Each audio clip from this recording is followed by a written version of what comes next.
Hey guys, Ellian here, Chief Fabricator at Flying Fawn Productions. Every year at DiceFest, I bring my massive Shadows of Brimstone collection with me, and along with that, I bring my cases that I make myself to warehouse that collection. And today, I'm going to be showing you how to make one of those cases.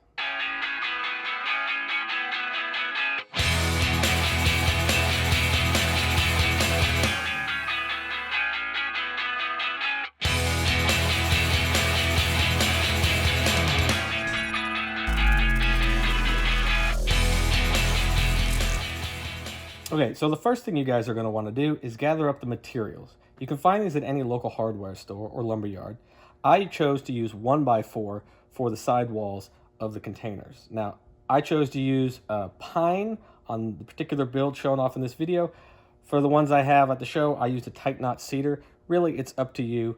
Anything that will take a stain or you think looks great, you could choose. For the back panels, I chose to use 1/4 inch or perhaps 3/16 or 1/8, whatever your local hardware store has, a couple of sheets of that with a particular skin or veneer that you find appealing. So that's up to you. Then grab some latches, some hinges, maybe a couple handles, and any particular stain that you like, and you're good to go. The second thing you're going to pick out is the foam.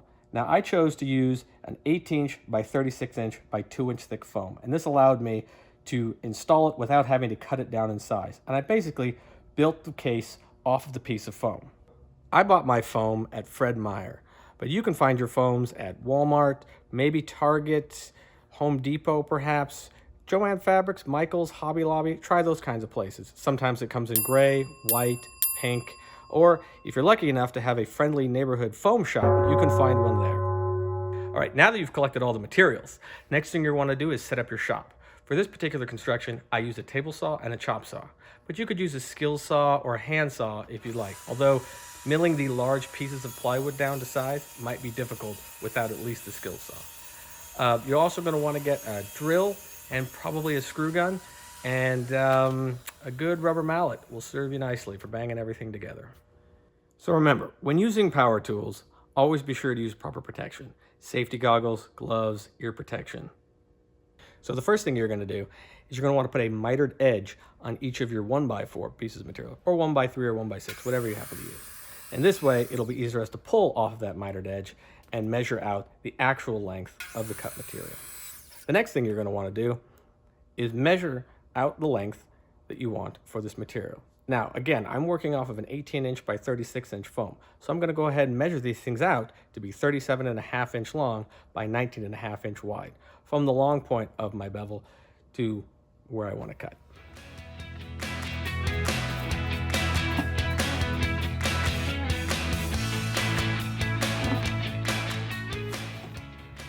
Now, after I've made all my measurements, I can take these pieces back to the saw and cut them to their precise length, measuring twice and cutting once.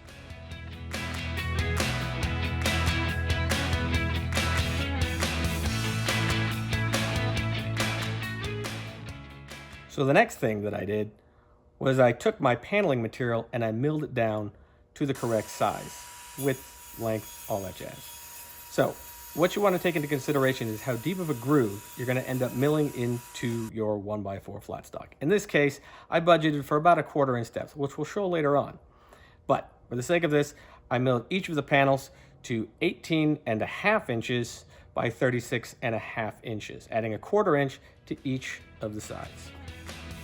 So after you've cut your 1x4 to length, you're going to want to go ahead and dado out a channel for the panel to sit in. Now this can be accomplished by either equipping your table saw with a dado blade, which I did not have, or running it through the table saw twice, once at a particular depth and then at another, in order to either get a channel that is a 1/4 inch, 3/16, H, whatever the thickness of your particular paneling is. Now that we've successfully run all of our material through the table saw, we may have a little bit of material left in the channel that we've created. So using a chisel and a knife, I find it helps to just clean out all the rest of that little bit that you have in there.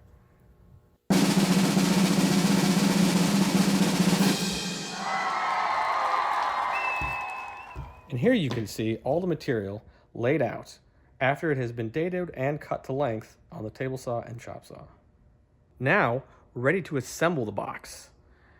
For this particular build, you can use some wood glue if you'd like to keep it together, or you can choose, if you've milled it tight enough, to just bang it together with a rubber mallet and then screw the corners together. Or if you don't like screws, again, you could use wood glue and clamps, and that'll get you a nice fastener-less finish. Now that we've assembled the boxes using our trusty wooden mallet, the next thing we're going to do is fix the corners together using a series of wood screws. Now, it's important when using wood screws to pre-drill and make sure that you select the appropriate size drill bit for the wood screws that you're using. What size, you might ask? Well, you want to make sure that the shank of the screw is the same diameter as the shank of the drill bit.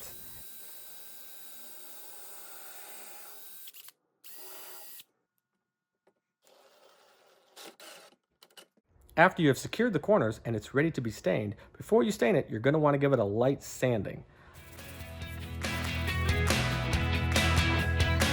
For this particular sanding, because I wanted to give it an old-timey rough look, I chose to use a 60 grit to really kind of buff out the corners and add some scratches along the sides. Next up, we need to stain this build. So for this particular build, I like a dark stain. Oh, yeah. So I went to my repertoire of darker stains, and it turns out I was running really low on not one, but all 6 of them. So instead, I chose to combine the leftovers into a single can that I call Mystery Color. And I think you'll agree, it turned out rather nice.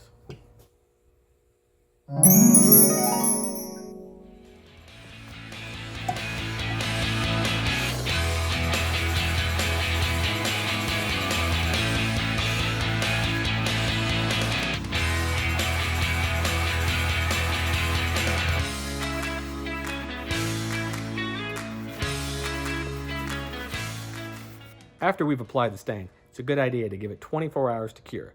And then, after that, you could choose to lightly sand it and reapply additional coats of stain, if that's what you'd like, or apply a clear coat.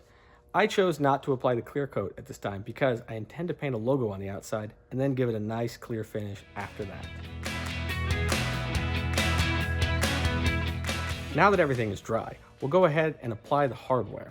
First, we'll put the hinges on the backside, which in this case, I'll space about 3 inches in from the end.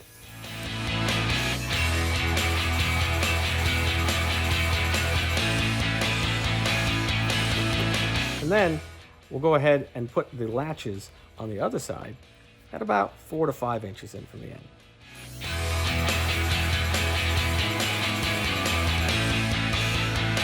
After this is done, I'll measure in between the latches and place 2 handles at the center point, basically close enough together so that you can grab them with one hand. So this next part isn't necessary, but I found these great little metal corners at a local craft store. So I'm going to go ahead and put them on each of the corners.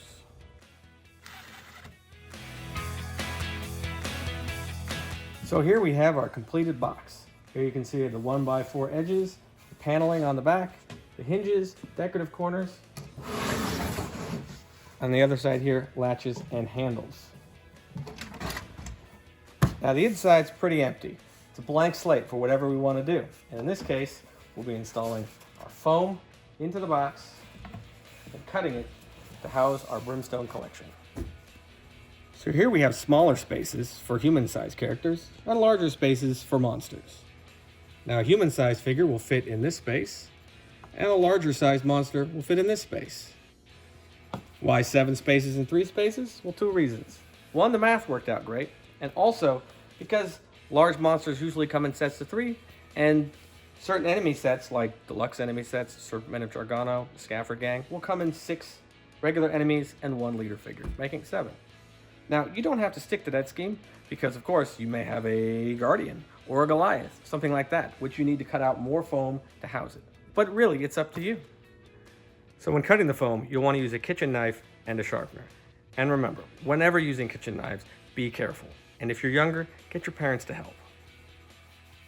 When you cut out the small cubes or rectangles in your foam, don't throw them away.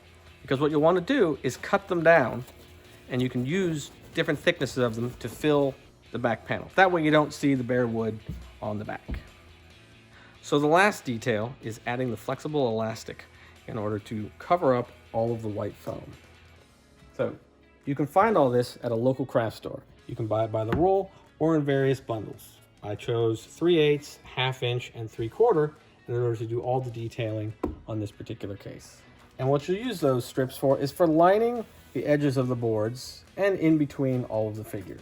And I chose elastic because it allows you to flex the foam when you get the figures in and out.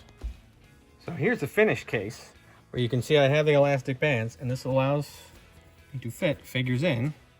And on some of the larger ones, I even put smaller elastic bands in to hold the looser figures. So once you've cut the foam and placed the miniatures, the next thing you can do is maybe add a couple of little labels or perhaps some plastic card for the enemies that don't have bases. Also, you can trick it out maybe with some ceramic handles or these old-timey belts like I added. And then you can paint the logo on the outside if you like. Most importantly, I want to point out all of these little pieces of battle damage on here. Now these are actual battle damage. I got these from transporting these cases up and down stairs in the back of my truck because I actually use these cases. And they also hang on the wall at home. So I hope this video gives you a good idea of how I made my boxes and inspires you to make your own. Till next time, happy gaming.